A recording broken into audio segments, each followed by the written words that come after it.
Sudah kelihatan ini? Sudah, Pak.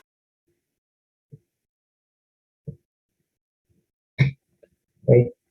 Jadi hari ini kita belajar tentang dasar kristalografi. Sudah membuka slide saya belum yang saya kirimkan kemarin tadi malam? Belum. Ada yang sudah? Ada yang sudah membuka dan membaca mungkin? Belum sempat karena malam ya mungkinnya ya. Oke, mungkin kita langsung saja pengertian dasar kristalografi. Jadi kita belajar berkaitan dengan kristal gitu, dan mungkin kalau sebagian kita mendengar kata kristal yang terlintas di benak kita adalah material kristal atau berlian, diamond seperti ini ya, sebagai perhiasan. Tetapi pada kesempatan kali ini kita akan mengkaji tentang kristal, tetapi dari sudut pandang sains ya, bukan sudut pandang ahli perhiasan atau kolektor seperti itu. Nah, kita perlu tahu dulu ya apa arti kristalografi. Ya, kristalografi itu kristal itu diambil dari bahasa Yunani yang artinya tetesan dingin ya, betul ya. Ini termasuk padatan yang transparan, karena dulu kristal itu banyak yang transparan gitu ya. Nah, sampai sekarang pun banyak yang transparan. Meskipun dalam pengertian sains tidak semua kristal itu berwujud transparan atau biru. Jadi nanti kita akan mengetahui apa definisi, apa arti dari kristal itu. Kemudian kristalografi yang akan kita pelajari adalah sifat-sifat kristal, pertumbuhan kristal, struktur, dan sifat fisik. Ini yang dipelajari dalam ilmu kristalografi. Tetapi kita tidak akan sampai sana ya, karena kita hanya akan mempelajari kristalografi dalam satu pertemuan. Jadi hanya dasar-dasarnya.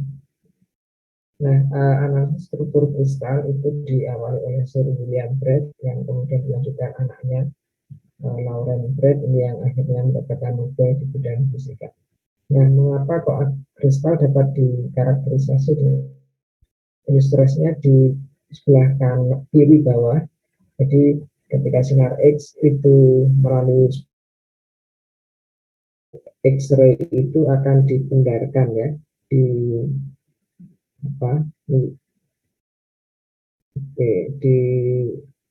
diteruskan gitu ya, diteruskan tetapi dengan pola tertentu. Ini misalnya X-ray datang, kemudian ini dipindarkan, ternyata pindaran sinar X itu menunjukkan pola tertentu seperti ini ya, bulatan kecil, kemudian membesar, membesar, membesar gitu. Nah, ini adalah pindaran ketika sinar X dilewatkan sebuah kristal. Suara saya masih terdengar? Masih, Pak. Masih, Pak. Nah, oke. Nah, itu ya. Jadi ini kan berpola ini ya, berpola tidak sembarangan, tidak ngacak gitu ya. Tetapi dari gambar ini kita bisa mengatakan, oh, polanya bulat, semakin membesar, dan ada bagian yang tidak ada polanya gitu ya. Oke.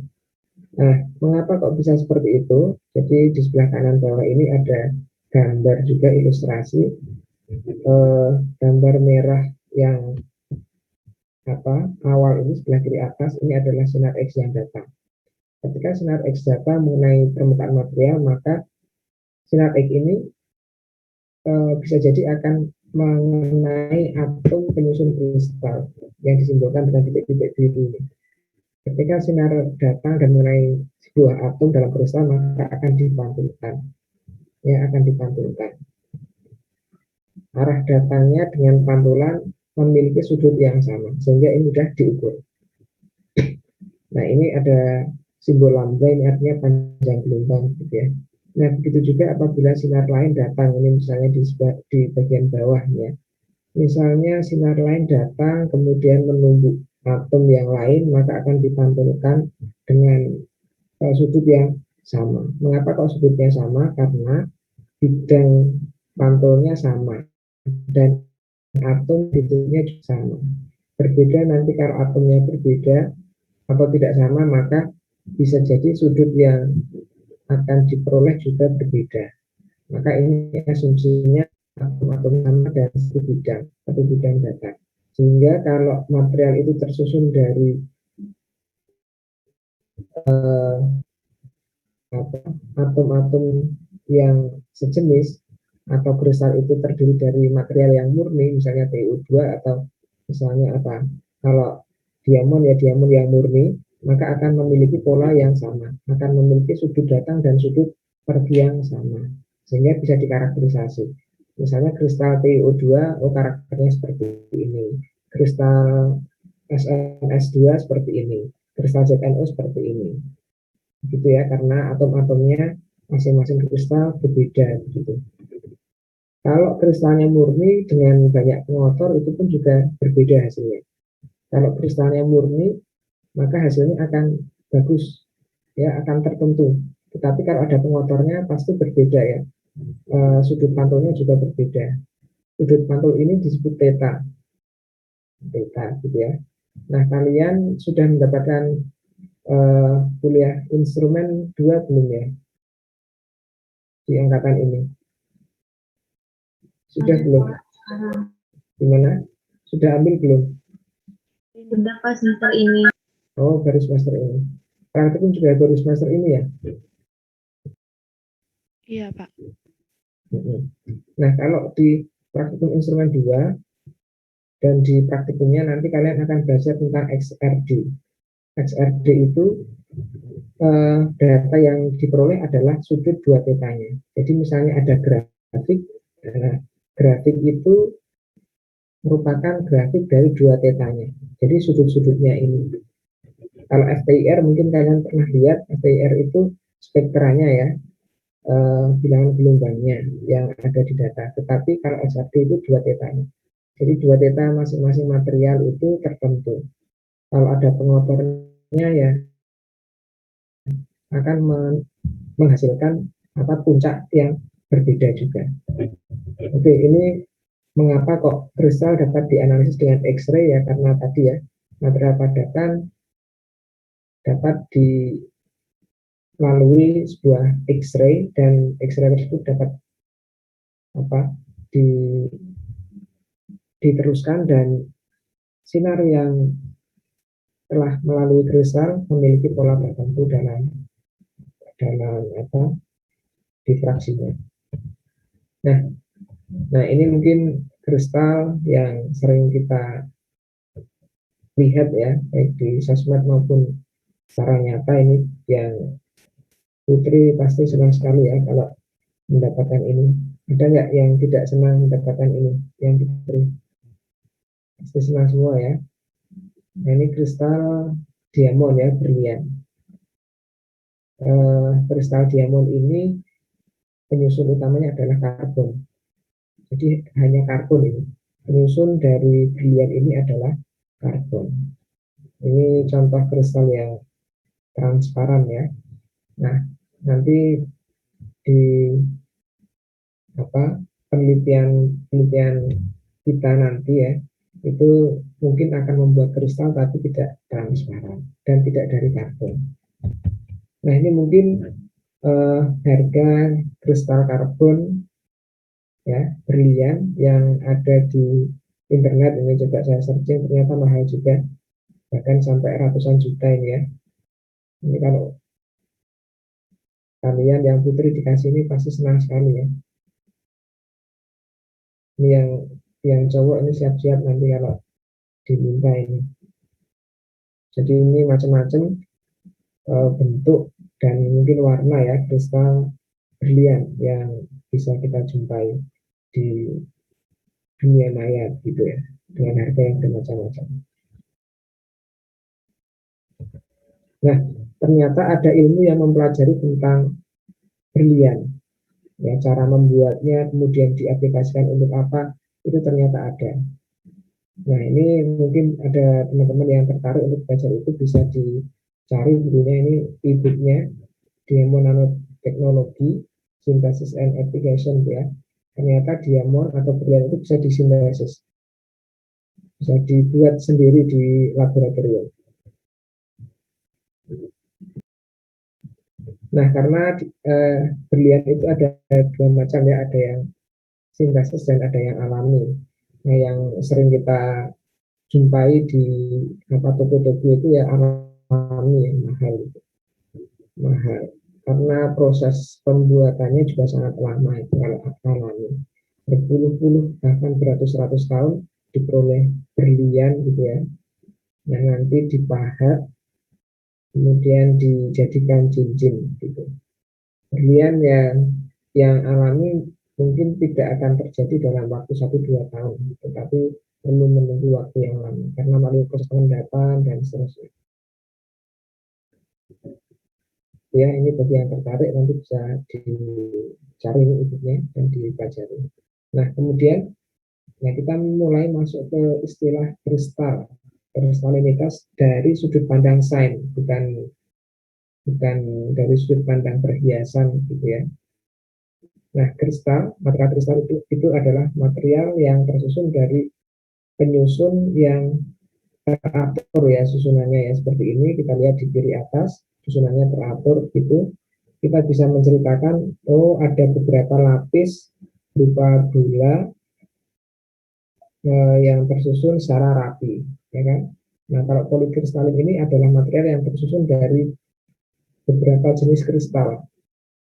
Jadi keteraturannya mungkin tidak teratur banget gitu ya. Jadi ada bagian yang teratur dan ada bagian yang tidak. Nah, lawan dari material kristal adalah amorf. Kalau amorf itu susunan dalamnya tidak teratur ya, atom-atom penyusunnya tidak teratur satu sama lainnya seperti itu. Kita tidak bisa menjelaskan bagaimana polanya ya, karena ini sama sekali tidak teratur.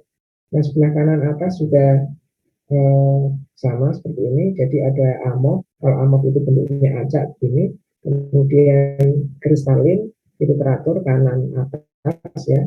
Kalau polikristalin di tengah ini oke, dia tersusun dari beberapa kristal, tapi banyak sekali penyusunnya ya. Jadi tidak satu pola, tetapi banyak pola. Ini kalau polikristalin. Nah, di bawah ini mungkin dari sudut pandang 3 dimensi. Sebelah kanan ini ya, dari mulai yang kanan ini banyak penyusun atomnya. Ini adalah sebuah kristal.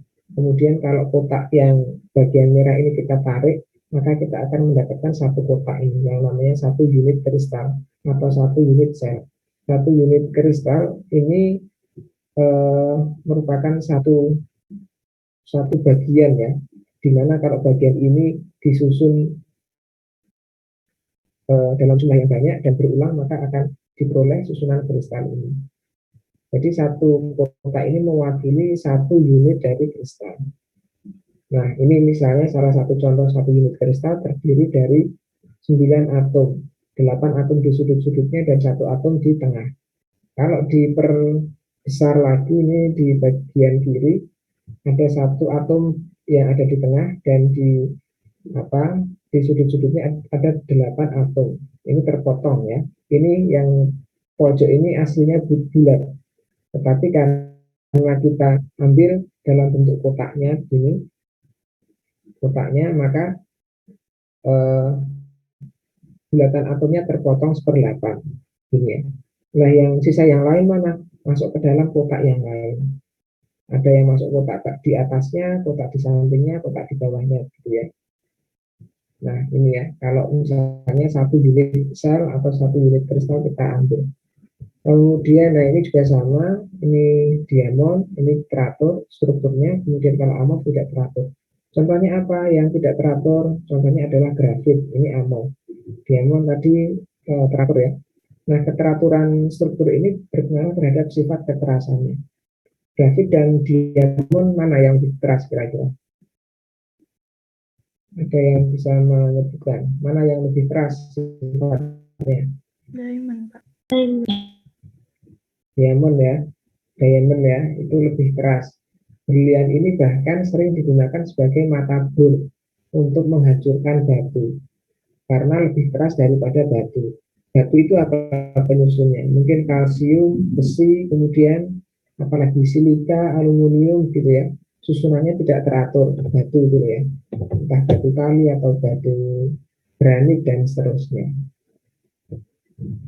Nah, kalau diamond ini teratur, meskipun penyusunnya adalah karbon, tapi susunannya teratur, sehingga dia lebih keras ya, lebih keras dibandingkan batu pada umumnya. Nah, ini misalnya ini digunakan sebagai pengganti paku baja, mungkin hampir sama. Misalnya paku terbuat dari diamond ini sangat keras ini ya, sangat keras. Oke, ini susunan kimianya, strukturnya. Jadi kalau grafit ini berupa layer-layer atau lapisan-lapisan seperti ini, lapisan yang terdiri dari cincin-cincin karbon terhubung satu dengan lainnya dengan interaksi gaya antar molekul antara satu lapisan dengan lapisan yang lain. Kalau diamond seperti ini, terhubung dengan ikatan kimia, ya tentu lebih kuat. Kalau yang grafit karena hanya penghubung antara satu lapis dan lapis lainnya dengan interaksi antar molekul gaya van der Waals, maka tidak kuat sehingga mudah tergelincir gitu ya istilahnya ya, mudah bergeser ini ya. Oke. Nah, ini beberapa material berbasis karbon. Jadi titik-titik ini adalah titik-titik karbon. Ini yang kiri atas ini diamond ya, yang strukturnya teratur dan wujudnya sangat keras, wujud fisiknya. Kemudian yang lainnya ini contoh-contoh material berbasis karbon juga.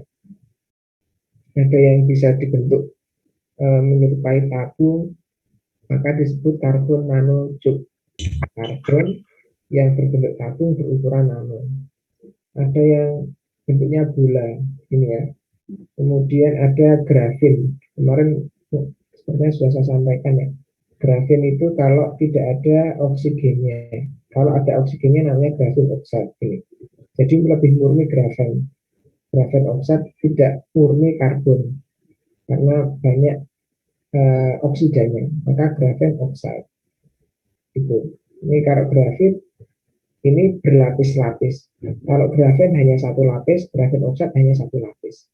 Gitu. Nah, ini sangat mungkin untuk dibuat, banyak penelitian juga yang sudah membuat ini, diantaranya untuk kapasitor gitu ya, untuk penghantar listrik dan seterusnya. Oke, kita masuk ke dalam istilah kristalografi.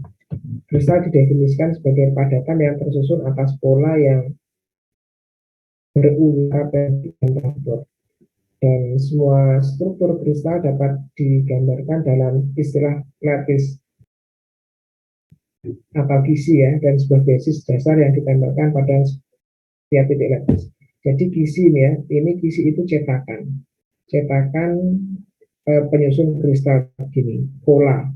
Sementara basis adalah yang mengisi lattice itu. Ya, basis itu adalah bagian yang mengisi lattice itu. Misalnya pola kisi itu seperti ini ya, bisa kita katakan segi 4 lah kalau kita hubungkan dengan garis ya, bisa segi 4 atau persegi. Nah, basis ini adalah pengisi dari titik-titik kisi. Jadi basis ini bisa berwujud atom, ion atau molekul. Jadi basis ini bisa diganti atom, ion atau molekul, kemudian diletakkan di titik-titik kisi ini gitu ya. Jadi struktur kristal itu adalah basis yang menempati kisi tertentu, yang menempati titik-titik kisi, itu baru membentuk struktur kristal. Nah, ini artinya di sebelah kanan kristal adalah gabungan dari basis yang menempati sebuah kisi.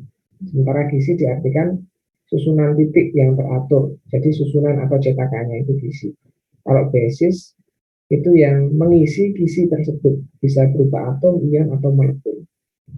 Nah, ada dua jenis kisi, jadi cetakan ini ada dua jenis, ada graphite dan ada non graphite. Kalau graphite itu pengisinya atau atom-atomnya ini jenisnya sama dan jaraknya antara titik ini sama, jadi teratur. Sementara kalau non graphite, atom-atomnya berbeda jenis, ya jenisnya berbeda, mungkin bisa natrium, bisa magnesium, gitu ya, beda-beda. Dan titik-titik isinya tidak ekivalen, mungkin jaraknya tidak sama atau urutannya tidak sama, gitu. Dan non graphite ini terkadang terdiri dari beberapa sisi graphite, tidak hanya satu graphite, gitu. Sampai di sini ada yang ditanyakan atau sudah jelas? Bagaimana? Oke. Jelas, Pak. Ya. Nah, ini juga sama penjelasannya. Slide sebelumnya saya ambilkan dari sini, gitu ya. Jadi ada istilah graphite dan non graphite, gitu ya. Kalau graphite lebih teratur, lebih susunannya lebih bagus, begitu ya. Kalau non graphite cenderung acak dan mungkin tidak seragam atom-atom penyusunnya. Kemudian, nah ini penjelasan yang mungkin lebih simple. Jadi lattice tadi adalah cetakan, gitu ya, pola dalam kristal. Kemudian basis ini adalah pengisinya. Jadi misalnya polanya seperti ini di bawah, ya, polanya persegi kotak seperti ini. Pengisinya adalah ikan-ikannya itu ya. Oke. Nah, pengisinya ikan-ikannya itu.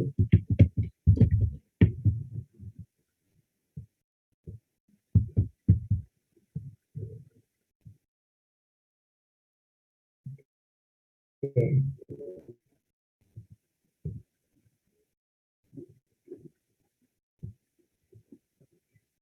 Saya share kembali.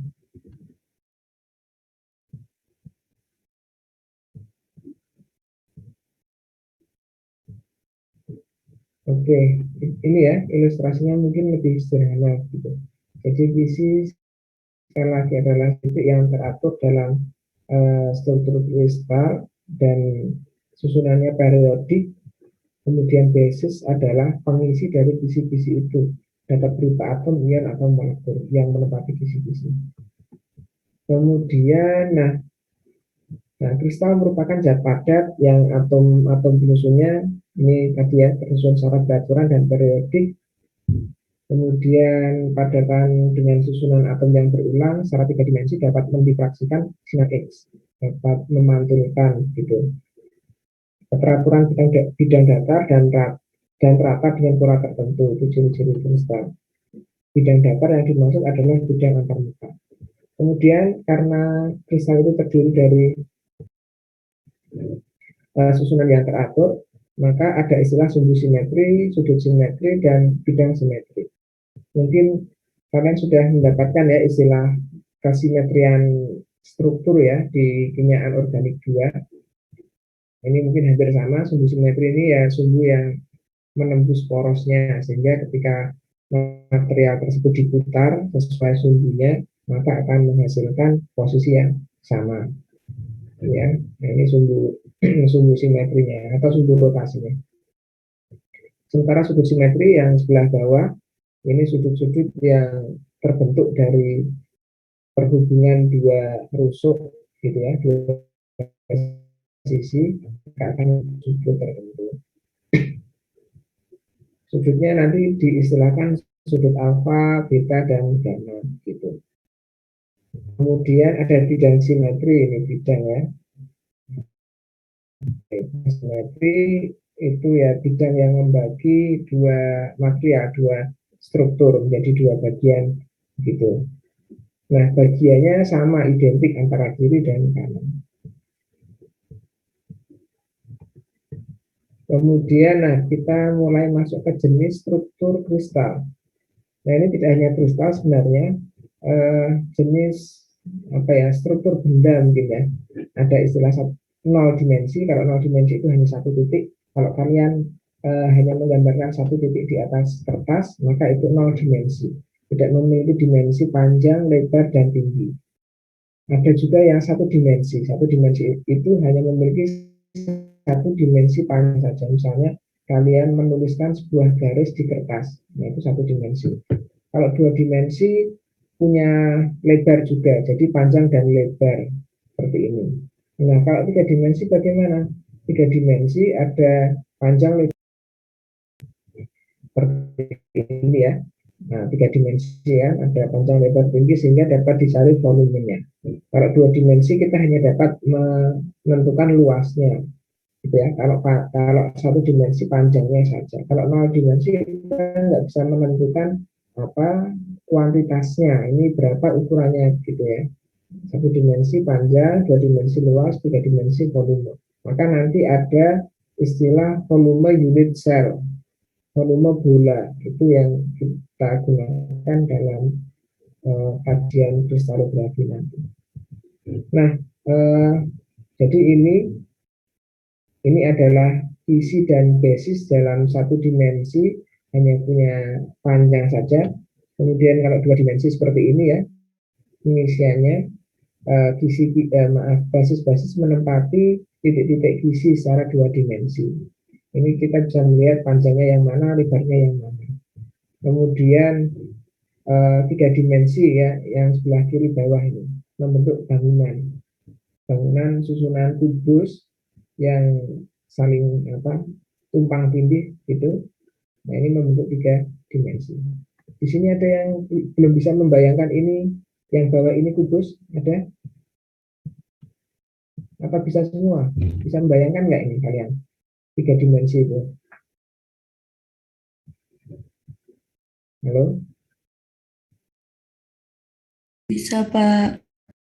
Oke, apa jangan-jangan gagal membayangkan ya, mengimajinasikan seperti ini. Nah, kalau bisa ya harus bisa lah ya diusahakan bisa. Karena imajinasi itu sangat berguna di dalam sains juga ya. Kalau tidak ada imajinasi ya, sains ini mungkin tidak akan berkembang seperti saat ini. Nah, betul kata Einstein, mungkin imajinasi itu lebih berharga dan lebih membahayakan dibandingkan informasi atau pengetahuan. Ya, karena dengan imajinasi ilmuwan dahulu bisa menyusun yang namanya orbital molekul, bisa menyusun atau membayangkan struktur kimia, ya, yang bentuknya bisa bercabang-cabang dan seterusnya. Bukan kalau tidak dengan imajinasi tidak akan tergambar struktur seperti itu. Ya, kemudian orbital P itu seperti itu bentuknya, orbital D, orbital S, kemudian orbital molekul. Itu kan dari imajinasi semua awalnya, termasuk struktur-struktur ini. Jadi kita harus bisa memanfaatkan imajinasi kita, membangun imajinasi kita untuk hal-hal yang positif ya, khususnya di bidang yang kita pelajari saat ini. Kalau kita nggak bisa mengendalikan juga bahaya. Ya, orang kalau imajinasinya bermacam-macam itu juga berbahaya ya. Misalnya gagal masuk ujian, gagal mengerjakan ujian, gagal lulus dan seterusnya. Kemudian dia berpikir macam-macam, itu bisa membahayakan dirinya. Kalau nggak bisa mengendalikan ya bisa tamat. Nah, kalau orang imajinasinya juga ke arah negatif itu juga nggak baik. Mungkin jasad kita bisa dipenjara ya, entah di dalam sel atau di dalam kamar, tetapi imajinasi kita kan nggak bisa dipenjara oleh siapapun. Jadi imajinasi kita selamanya bebas ya, dengan tentu dengan aturan-aturan agama juga gitu. Nah, karena bebas ya, karena imajinasi itu sifatnya liar seperti itu, jadi harus kita arahkan dan kendalikan. Nah, ini mungkin hubungan antara basis satu dengan basis yang lainnya dapat dihubungkan dengan beberapa jenis ikatan, misalnya ikatan ionik, ikatan kovalen, ikatan logam, dan seterusnya. Misalnya apa ikatan ionik? Ikatan ionik misalnya kristal NaCl, antara Na dan Cl dihubungkan dengan ikatan ionik. Kemudian berlian tadi dihubungkan dengan ikatan kovalen, C dengan C atau karbon dengan karbon. Logam juga sama, gitu ya. Jadi garis-garis ini tergantung penyusunnya, tergantung atomnya. Kalau atomnya logam alkali gitu ya, dengan mungkin golongan ke-17 itu bisa ikatan ionik.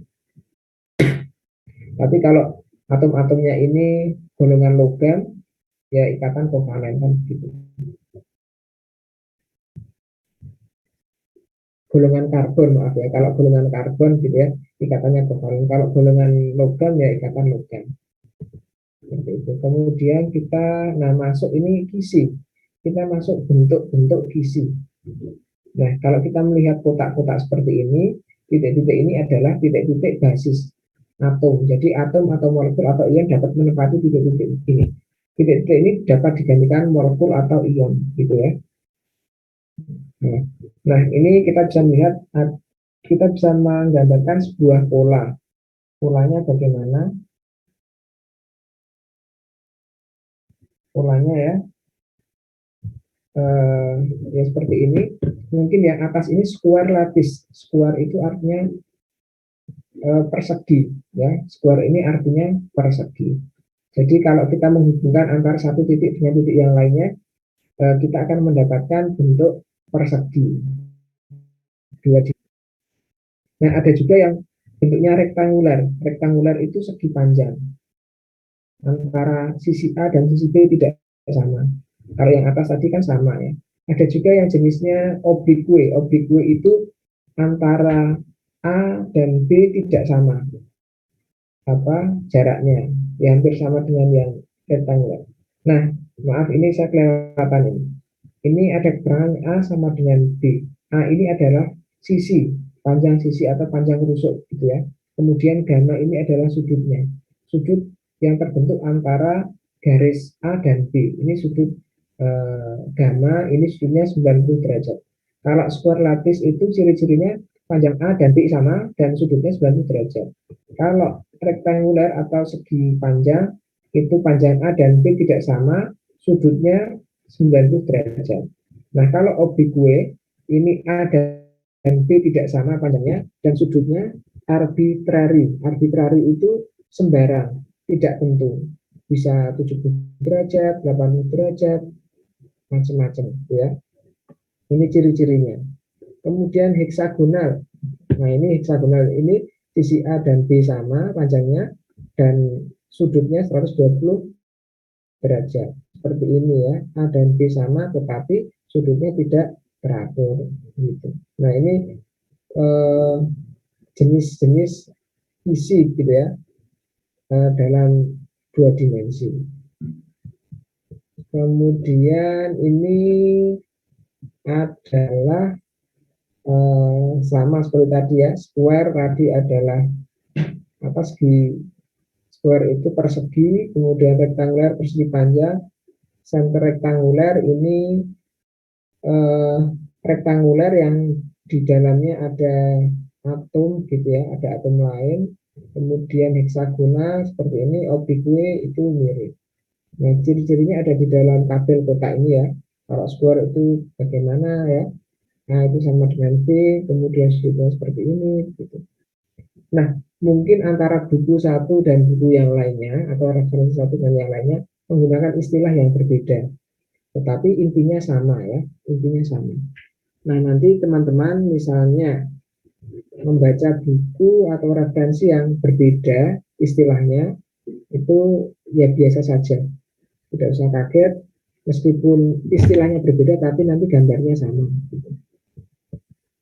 Nah, selanjutnya kita mulai membaca basis ini.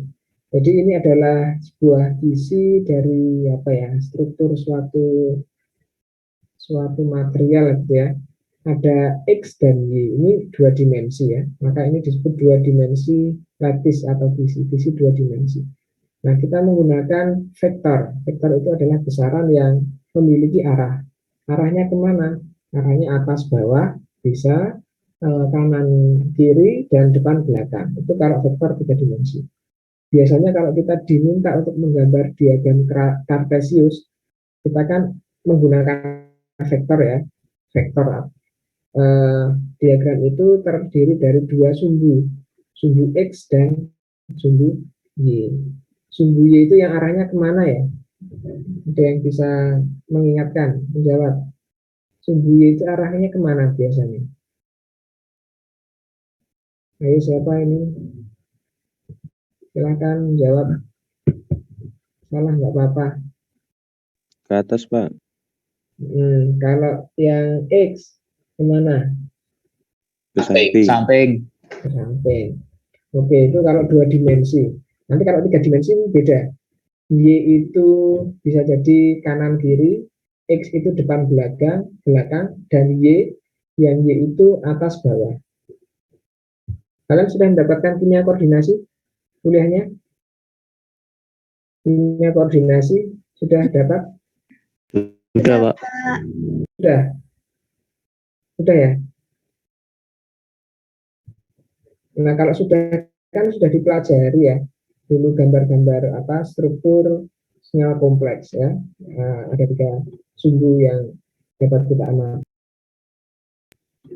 Nah, ini kita lihat ya di gambarnya ini ada 2 sumbu X dan Y. Oke, untuk lebih sederhana kita katakanlah sumbu Y ini ke arahnya ke samping. Kalau sumbu X ke bawah gitu ya. Ke samping dan ke bawah.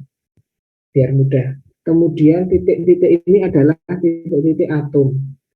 Nah, titik-titik atom yang di sudut-sudut ini dihubungkan oleh panjang sisi. Ada sisi A dan sisi B ya. Gitu ya. Panjang A dan B. Nah, ini diasumsikan panjang A dan B itu 1 cm. 1 ya. Panjangnya 1. Sehingga kalau kita membaca titik 1 ini, atom 1 ini kita bisa menyebutkan posisinya adalah 0,0. Mengapa kok 0? Karena dia X-nya 0, karena di titik permulaan gini ya. Kemudian Y-nya juga 0, karena dia belum memiliki nilai Y. Ini, maka 0,0. Nah, kalau titik ini berapa? Titik ini, atom 2 ini, itu koordinatnya atau posisinya 2/3, 1/3. Mengapa kok 2/3? Karena dari X, ini X ya ke bawah ini, di sini letaknya di sini adalah 2/3 dari jarak titik pertama dengan titik pada gisi yang ini selanjutnya. Ini satu ya, jaraknya 1. Sehingga kalau X-nya memotong di sini berarti 2/3 dari panjang sisi. Nah, kemudian kok bisa 1/3? Karena arah kanannya, arah Y-nya ini 1/3 dari panjang Y. Sehingga posisi atom 2 ini adalah 2/3, 1/3. Oke, bisa dipahami sampai di sini? Atau perlu saya ulangi? Gimana teman-teman? Paham ini keterangan saya? Mau nanya, Pak. Iya, silakan. Kenapa harus dari bagian dari satu jajar genjang tersebut, Pak? Maksudnya ini Pandu? Maksudnya gini, Pak. Itu kan jajar genjang dari misalkan garis Y itu dihitung 1, sedangkan di BY itu kan memang 2/3 dari garis X, gitu, Pak. Iya. Jadi kita tentukan dulu titik mulanya ya. Titik mulanya kan ini, sudut ini. Kita anggap ini titik mula. Jadi kalau posisinya di sini, berarti kan dia posisinya X ini ya. Posisi ke bawahnya kan setara dengan ini ya, titik ini. Ini kalau ditarik ke kiri, maka dia 2/3 dari panjang X. Nah, kalau yang ke kanan ini, dia 1/3 dari panjang Y. Kita harus memiliki titik awal.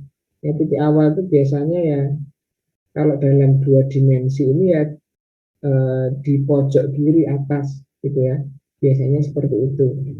Kalau kita nggak menentukan titik mula, kita nggak bisa menentukan posisinya. Jadi kita harus sepakat dengan rambu-rambunya, aturannya dulu. Nah kalau yang ini kira-kira koordinatnya berapa ini? Siapa ini yang bisa menjawab? Berapa ini kira-kira? Yang ini 1,0. Kalau yang ini kanan bawah ini 1,1. oke 1,1. Oke, nah di bawah ini juga sama ya.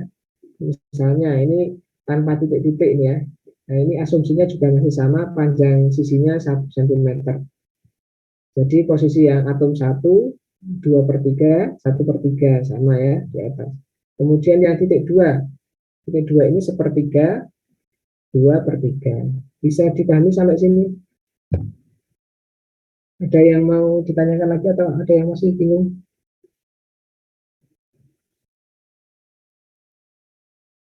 Nggak ada. Nggak ada, saya lanjutkan.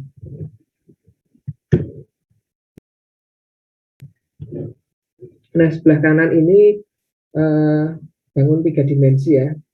Vektor 3 dimensi. Jadi ada atas, kemudian depan dan samping. Ya. Kalau atas Z, samping Y, dan depan belakang X seperti itu. Oke, kita masuk ke dalam pembahasan unit cell. Unit cell atau unit kristal adalah ini terjemahnya unit atau komponen terkecil dari kristal yang ketika ditumpuk jadi satu dengan pengulangan tertentu akan membentuk bangunan kristal yang utuh. Jadi misalnya bangunan ini, yang bangunan merah ini adalah sebuah kristal.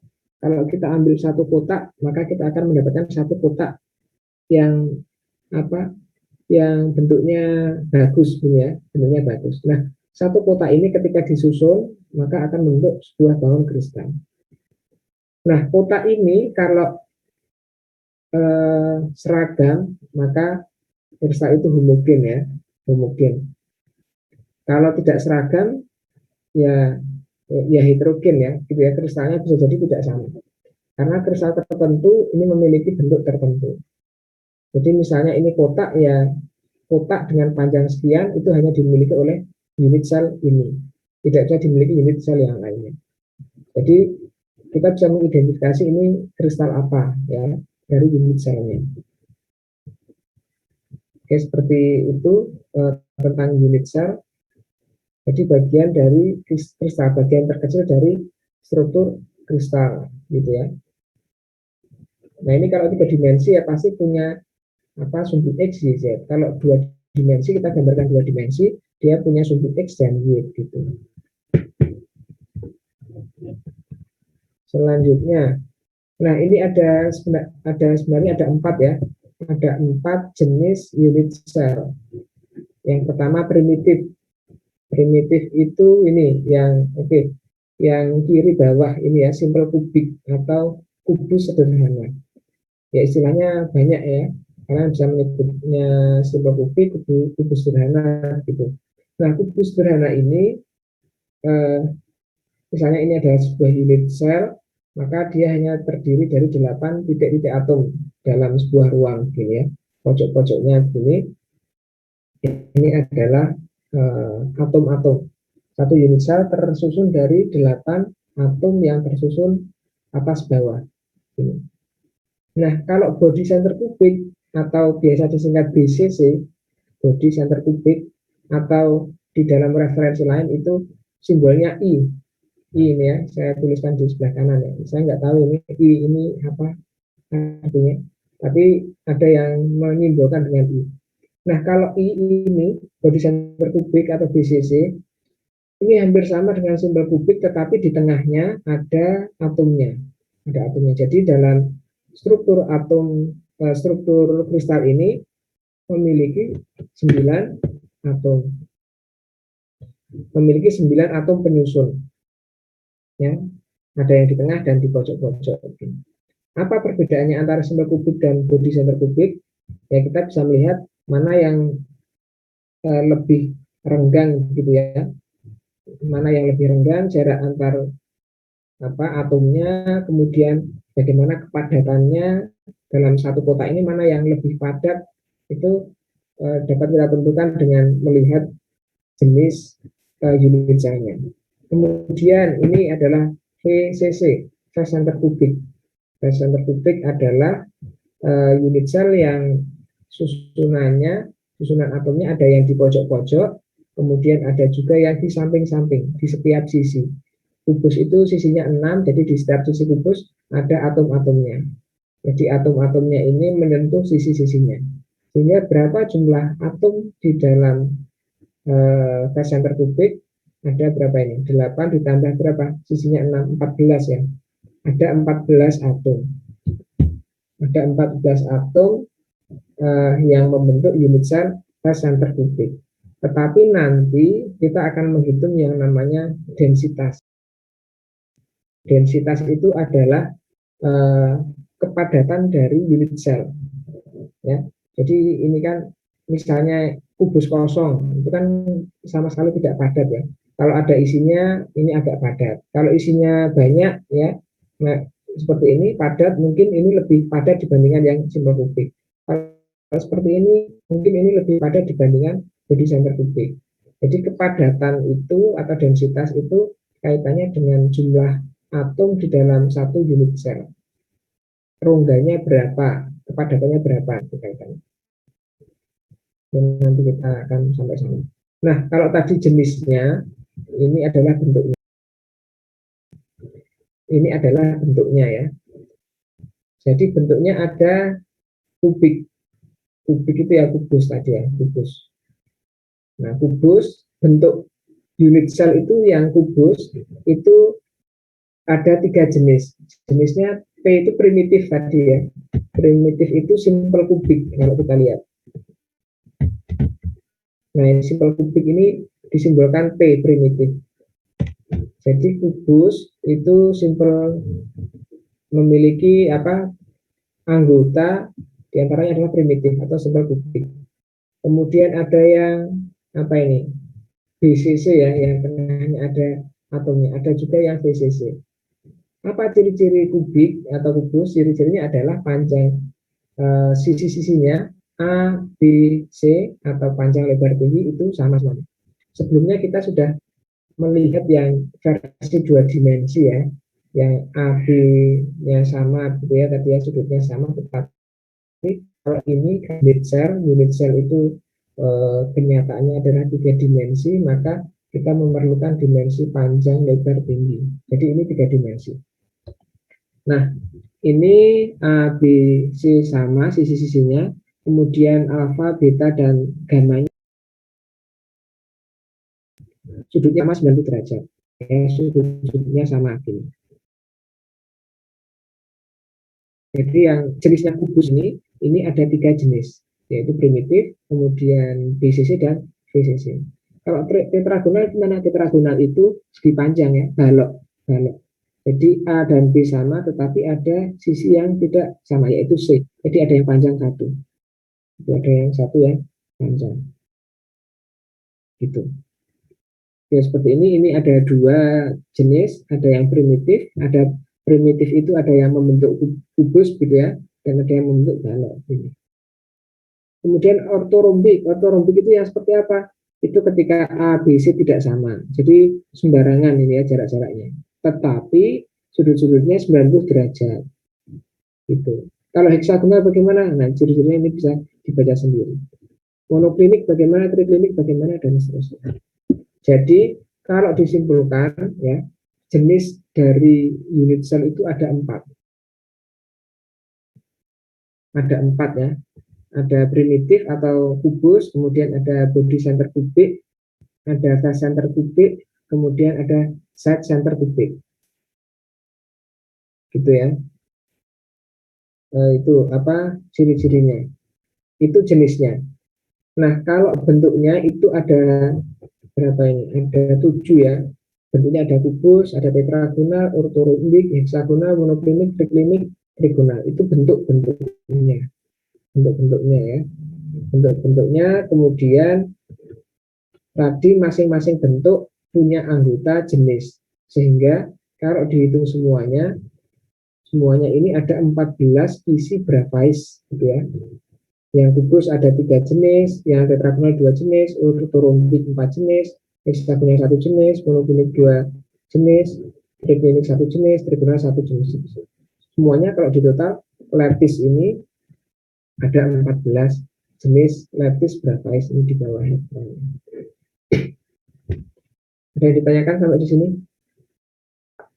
Seharusnya ini kalau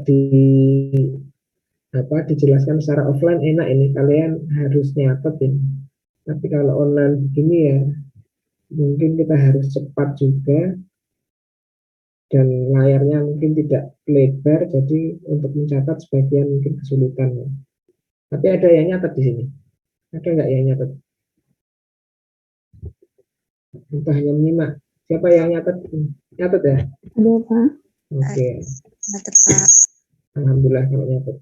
Syukur-syukur bisa digambar ini. Syukur-syukur slide ya, gambar-gambar dalam slide ini ditulis kembali, digambar kembali, ditulis, kemudian diberikan keterangan tadi. Itu ya. Ini ada yang ditanyakan sampai di sini? Belum ada?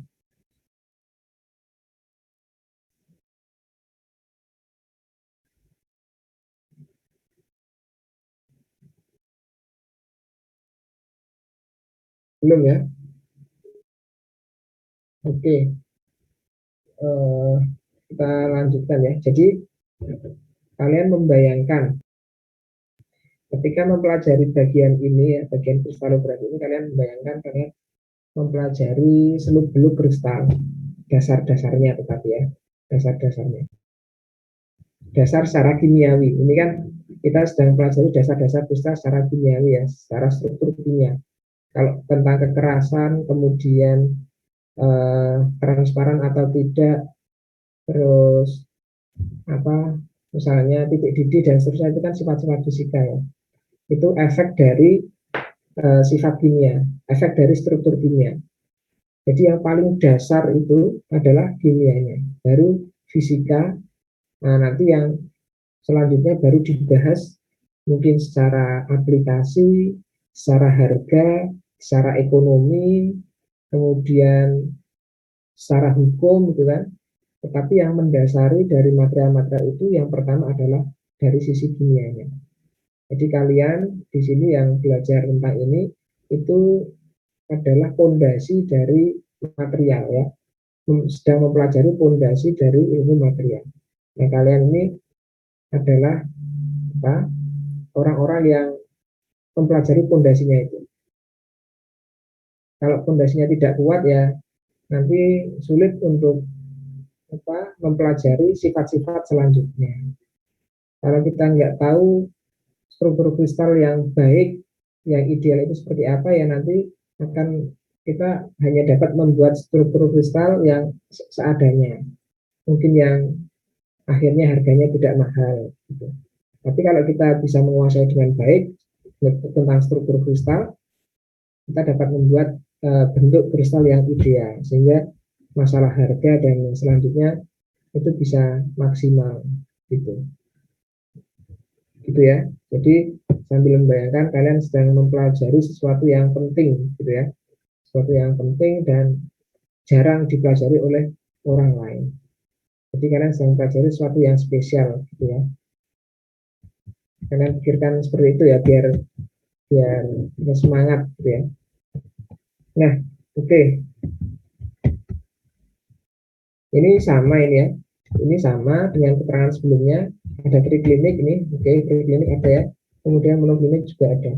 Tetapi ini saya buat tabel supaya teman-teman lebih mudah untuk membacanya. Misalnya triklinik, bentuk triklinik itu memiliki anggota primitif. Primitif itu apa tadi? Primitif itu simpel kubus, simpel kubik. Kemudian monoklinik, kalau monoklinik itu punya anggota primitif atau simpel kubus dan ini ya, badan berpusat dasar ini ya. Berpusat dasar ini sebelumnya, side center kubik. Ini kalau terjemahan bahasa Indonesia ada yang mengartikan berpusat dasar. ya dasar ya, tetapi kalau kita balikkan ini bisa sisi ya, maka bahasa Inggrisnya sisi, kemudian kalau dibalik lagi dasar, ya tergantung sudut pandang, tetapi sama artinya. Ortorombik, nah kalian perlu kembali melihat ciri-cirinya apa, kemudian melihat contohnya apa, contoh jenisnya ini ada primitif, berpusat dasar, berpusat badan, gitu ya. Gitu. Oke, nah ini terusannya. Ya, ada heksagonal, ini ada rombohedral, ada heksagonal. Jadi totalnya ada 14 isi grafais nanti kalau kita hitung. Ada pertanyaan sampai di sini? Ini kesimpulannya ini triklinik, monoklinik, ortorombik, tetragonal, kubik, trigonal, heksagonal.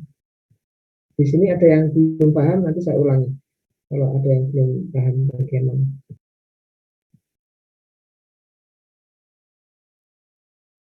Paham semua ya? Paham ya? Ada yang ditanyakan?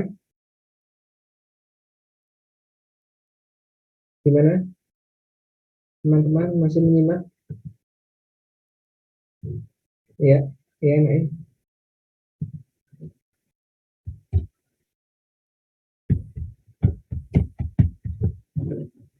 Oh iya. Coba kita lihat ini ya. Oke. Oh, ini.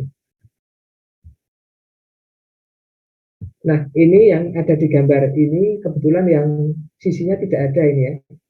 Yang side center kubiknya tidak ada ini. Ini saya ambil dari beberapa referensi memang. Kebetulan referensi yang gambar ini menurut referensi yang saya ambil itu hanya 3, tetapi di referensi lain itu 4. Ya 4 ini mungkin yang masih lama ini ya, referensi lama yang saya ambil. Tapi ada side center kubik ini yang bermuka dasar atau sisi. Contohnya mana ini? C ini ya. Oke, kita ambil contoh C ini. Ini bermuka dasar, berpusat dasar kok berpusat dasar atau side center kubik. Jadi ada kubus di sisi-sisinya. Berbeda dengan face center kubik yang berpusat muka. Kalau berpusat muka ini masing-masing sisi ada atomnya, tetapi kalau yang berpusat dasar atau berpusat di sisinya itu hanya 2 sisinya atau 2 dasarnya, atas bawah atau kiri kanan ya, tergantung posisi posisi kubus baloknya ini. Jadi begitu. Nah, perbedaannya apa antara face center kubik dan side center kubik? Kalau side center kubik berpusat dasar atau berpusat sisi, ini hanya di 2 sisi. Kalau berpusat muka ini di semua sisinya.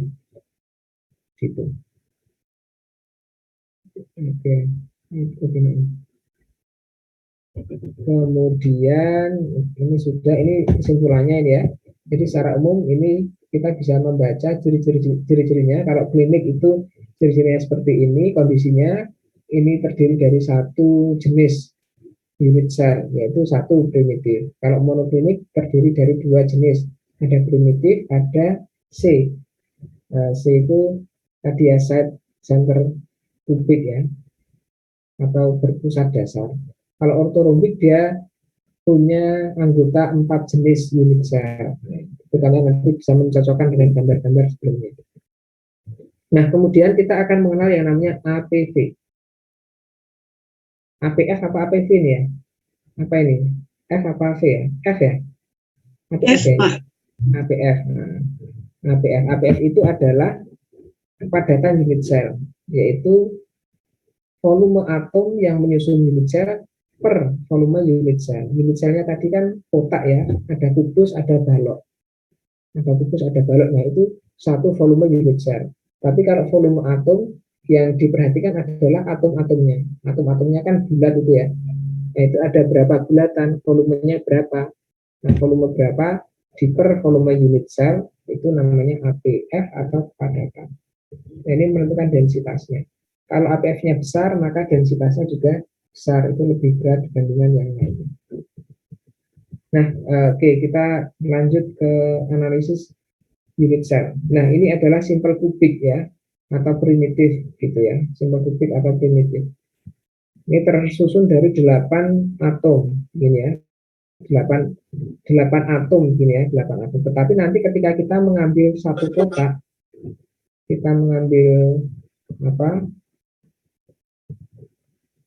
satu kubus, nanti atom-atom ini akan terpotong karena atom ini tidak masuk ke dalam bangunan kubus semuanya. Nah, ini misalnya ini kita tarik garis seperti ini kan terpotong ya, terpotong. Yang terlibat hanya bagian dalamnya, yang luarnya ini menjadi anggota kubus yang lainnya, unit cell yang lainnya.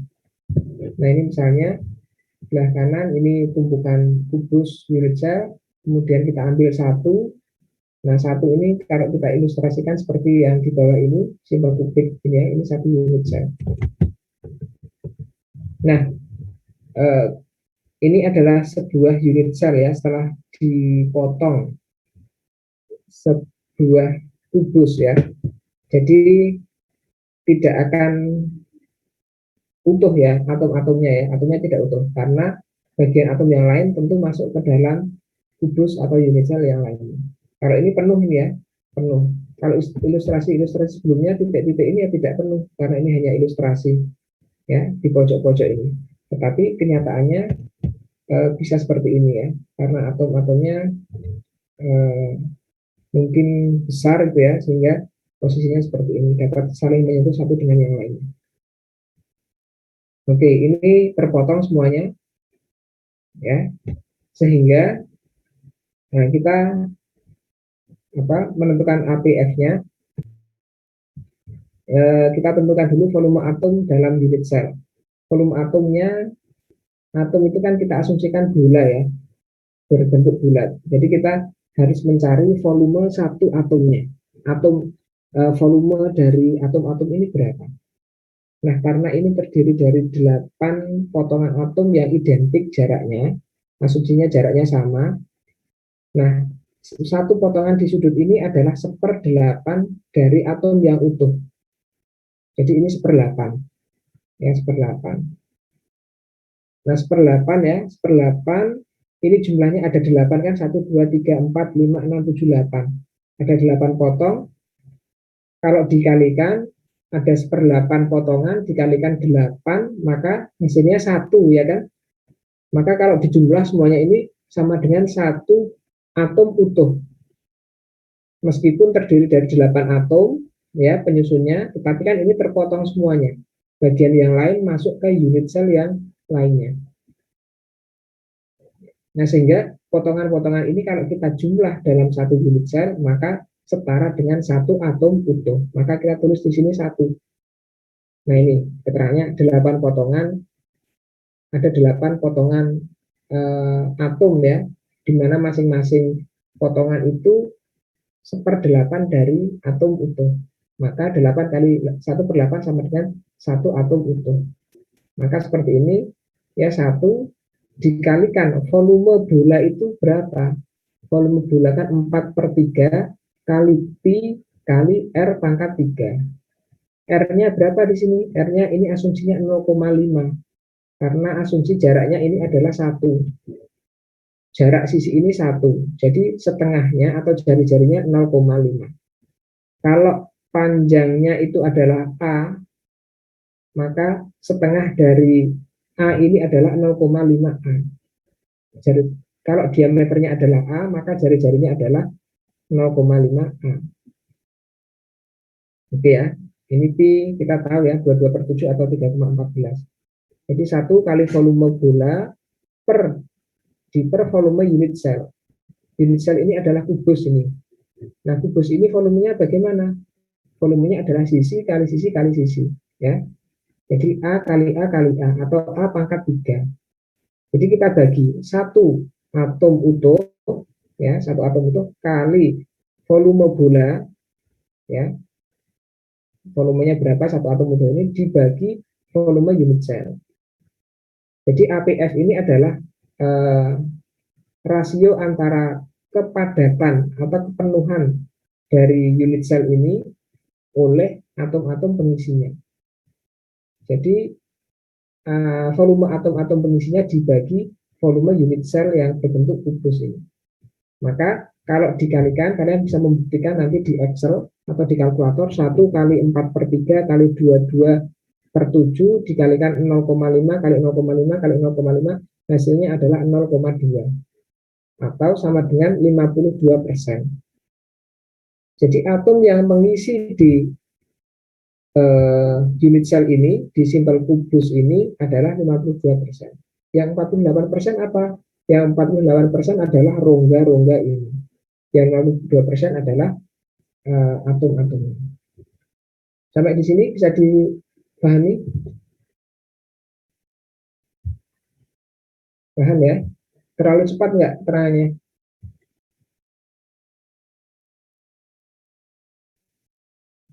Gimana? Pak, Oh ya. yang A pangkat 3 itu boleh diulang nggak, Pak? Oh ya, oke. Nah, yang A pangkat 3 ini adalah volume unit sel. Unit sel itu apa? Unit sel itu kotak ini loh, kubus ini. Ini adalah satu unit sel. Ya, unit kristal.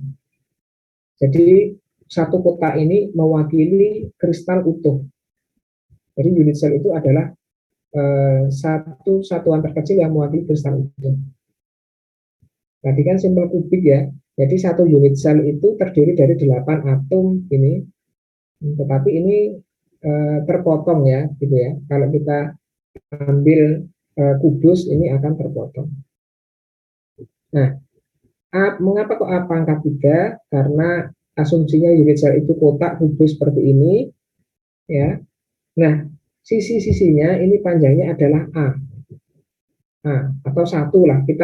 A itu kita anggap 1 cm. Jadi A itu sama dengan 1 cm. Jadi ini adalah A, ini A, ini A. 1 cm, 1 cm, 1 cm. Nah, volume unit sel, volume kubus itu bagaimana? Volume kubus itu rumusnya sisi kali sisi kali sisi, panjang rusuk kali panjang rusuk kali panjang rusuk, gitu ya. Kalau balok ya panjang kali tinggi kali lebar. Tapi kalau ini kubus kan sisi A kali sisi A kali sisi A. Sehingga A kali A kali A atau A pangkat 3 gitu. Kalau ini volume kotak ini unit sel, kalau ini adalah volume atomnya. Ini keterangannya di sini. Ini volume atom, ini volume unit sel. Mungkin ini garisnya ini membingungkan ya, diper ini ya. Ini kita anggap tidak ada saja. Jadi langsung volume atom, volume unit sel, jumlah atomnya. Bisa dimengerti tadi yang tanya? Ya Pak, bisa Pak. Oke. Yang lain perlu saya ulangi tidak ya. Nah, ini nanti akan menarik ini ya. Jadi kita menghubungkan nilai-nilai ini dengan sebenarnya tentang struktur itu dipelajari di mana ya? Di ESA ya. Kalian ada ya ESA ya? Elusidasi struktur anorganik ya, ada ya? Halo? Ada, Pak. Ada. Nah, itu sebenarnya sangat berkaitan ini. Ini nanti kita akan menentukan nilai HKL ya. Nilai HKL itu apa? Ya koordinat-koordinat atom tadi ya. Itu sederhananya seperti itu. Kemudian bisa kita baca di ESA ya, di XRD, bagian XRD ini menarik. Siapa yang mengajar di ESA?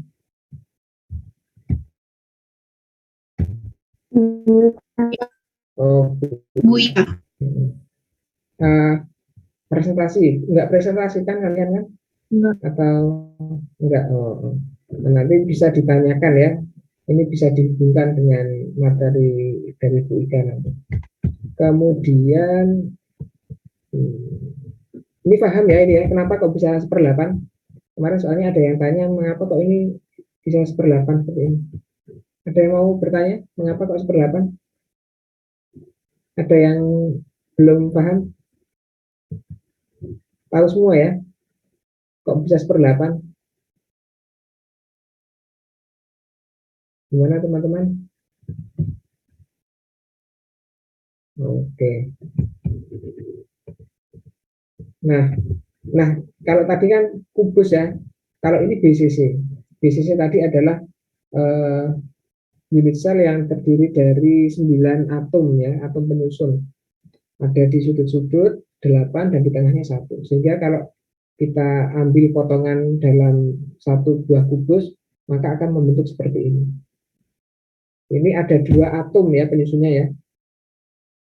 Ya kalau kita jumlahkan ada 2 atom. 2 atom utuh. Dari mana 2 atom utuh? Dari penjumlahan potongan-potongan atom di sudut-sudutnya. Ini sama 1/8 dikali 8, 1. Kemudian ada 1 atom utuh di tengahnya. Ya, ada 1 atom utuh di tengahnya. Jumlahnya jadi 2. 2 atom utuh. Jadi pengisi dari unit cell ini adalah 2 atom utuh. Kemudian radiusnya, R-nya berapa? Nah ini karena rumit, ya, karena rumit ini mungkin antara satu atom dengan atom yang lainnya ini berbeda R-nya, maka ini sudah dihitungkan ya di dalam surat ini adalah ini ya, A kali 3 pangkat setengah per 4 atau gini ya akar 3A per 4. Jadi kalian tidak usah menghitung nilai R-nya, kita pakai yang ini saja. Ya, ini adalah R atau jari-jari untuk menghitung volume bola, volume atom yang ada di dalam satu unit cell ini. Ya, ini kan beda ya ini ya. Mungkin diameternya beda atomnya. Makanya ini sudah dihitungkan menggunakan nilai R ini. Nah, sehingga untuk BCC ini kita memiliki 2 atom utuh dikalikan rumus ini volume atomnya ini dikalikan 2 karena ada 2 atom utuh dibagi A pangkat 3 dibagi volumenya sama ya, volume kubus atau unit cell ini. Maka kalau dihitung kalian bisa membuktikan ya, kalian ini bisa menghitung ini 2 kali 4 per 3 kali pi-nya itu bisa 22/7 atau 3,14. Kemudian 3 A-nya ini anggap saja 1 cm. Ini 1 cm per 4 di pangkat 3 ini. Kemudian dibagi 1 kali 1 kali 1 ini ya. Maka hasilnya 0,68 atau 68%. 68% dari unit cell ini diisi oleh atom begitu. Jadi mana yang lebih padat antara BCC dengan simpel kubus tadi?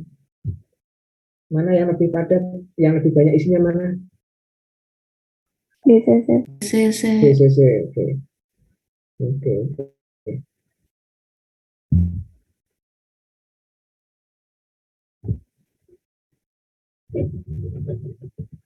Oke. Nah, ini kemudian ada lagi fast center fast center kubik ya. Ini seperti ini. Coba diperhatikan dulu 1 menit ya gambarnya ya.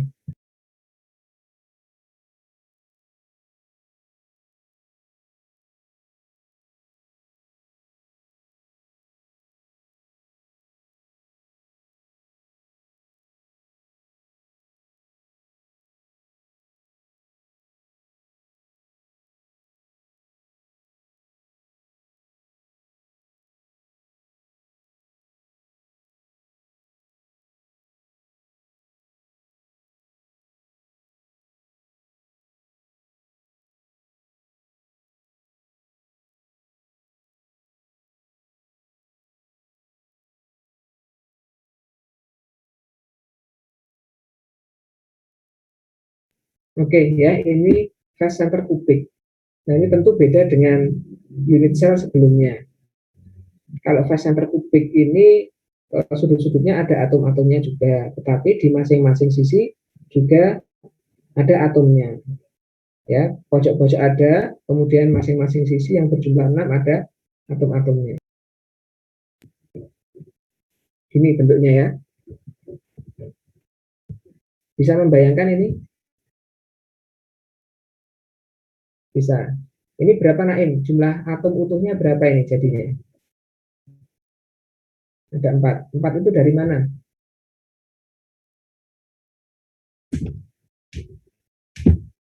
Setengah dikali 6.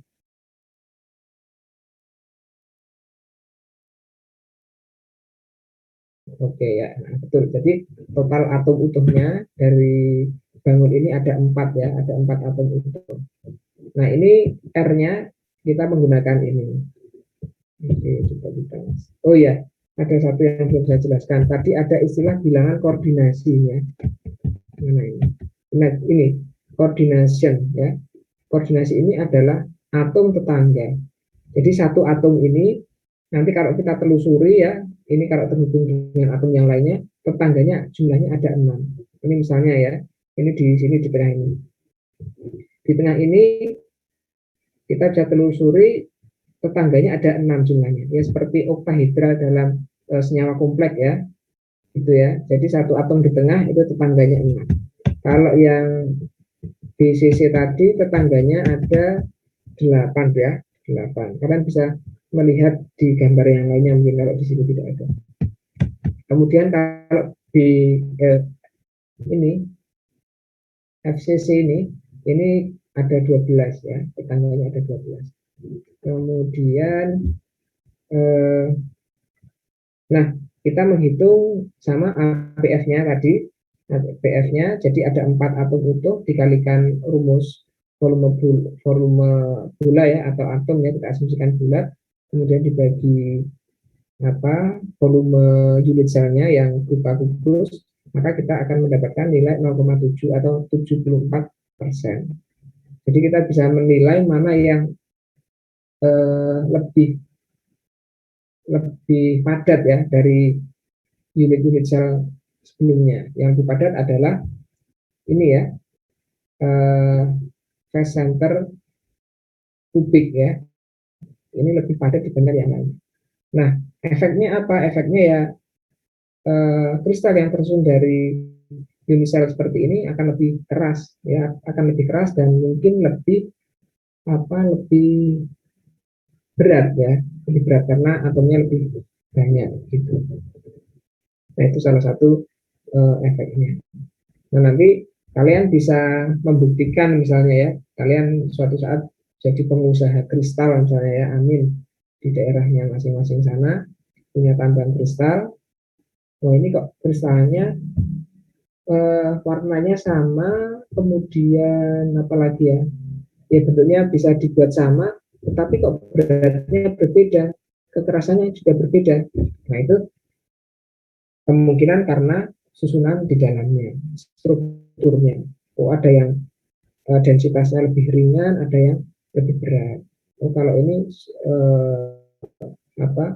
penyusunnya adalah atom ini, yang ini adalah atom yang ini. Nah nanti pada prakteknya akan mungkin lebih beragam ya, karena atom-atom ini bisa terdiri dari bermacam-macam atom gitu ya. Ini hanya sederhana, ini sangat sederhana. Jadi nanti ini bisa mungkin atom misalnya perak atau nikel atau misalnya magnesium dan seterusnya. Nah kan beda-beda, pasti akan sangat banyak jenis-jenisnya. Makanya kristal itu jenisnya sangat banyak, warnanya juga beragam. Karena atom-atom penyusunnya juga sangat beragam. Gitu. Nah cara mendeteksinya gimana? Nah, kalian harus tahu nanti. Ini cara mengetahuinya gimana ya? Ini terdiri dari senyawa apa ini di dalamnya? Apa kira-kira untuk mengetahui kandungan unsur di dalamnya ini menggunakan instrumen apa? Kalau kalian sudah tahu. Apa kira-kira? Instrumen yang digunakan apa untuk menentukan di dalamnya ada unsur ini, unsur ini. Ada yang tahu? Siapa ini yang tahu? Silakan menjawab. Salah nggak apa-apa.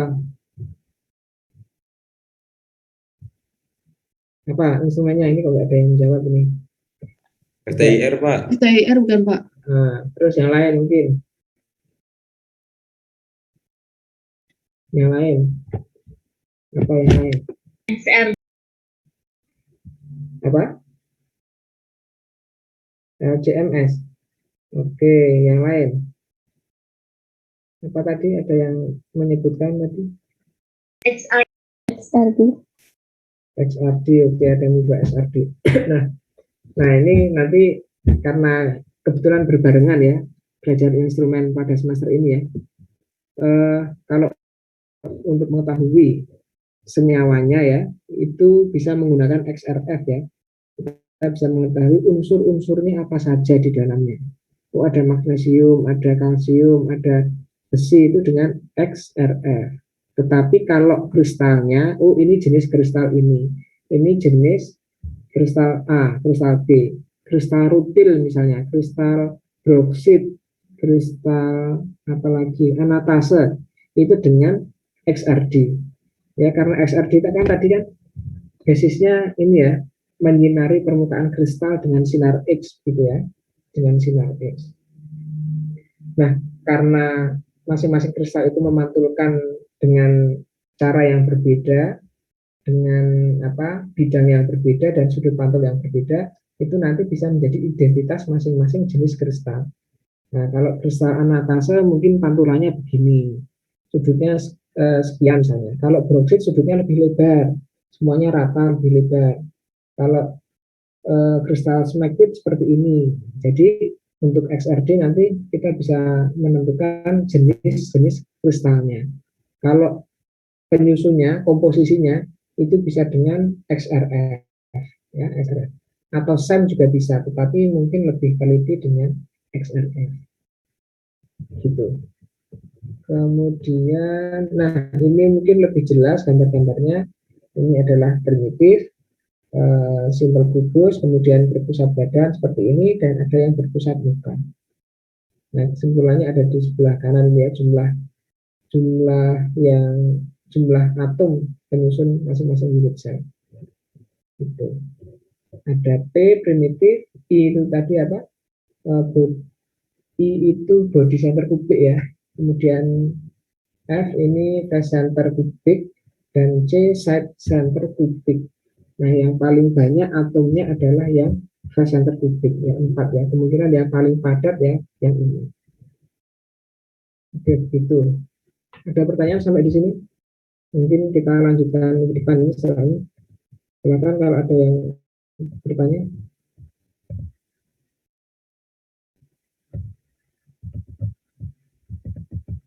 Ada pertanyaan?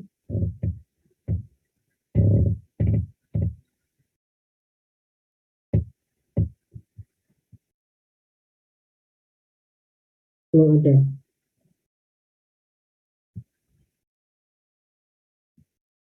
Oke.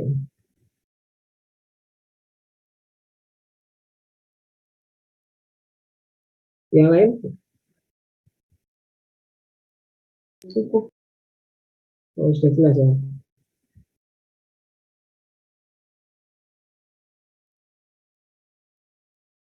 Oke.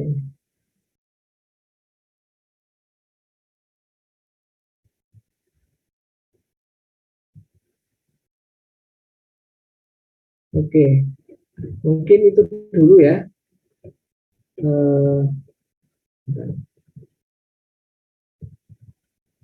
Oke, saya lanjutkan minggu depan. Kemudian ini untuk presensi saya akan mengirimkan Google Form ya. Silakan diisi. Ini pertanyaan-pertanyaan dasar gitu ya. Diisi sebisanya gitu ya, tidak usah harus benar banget gitu ya. Yang penting mengisi sendiri. Silakan, ini nanti akan saya jadikan bukti kehadiran pada pertemuan ini. Itu sudah bisa melihat ya, ini Google Form-nya ya. Saya batasi maksimal jam 8.40, 10 menit ya waktu untuk mengisi Google Form ini. Jadi kalau lebih dari itu ya saya terpaksa tidak menganggap hadir ya. Ini yang hadir di sini kan pasti sudah menyimak semua ya, menyimak semua, jadi pasti segera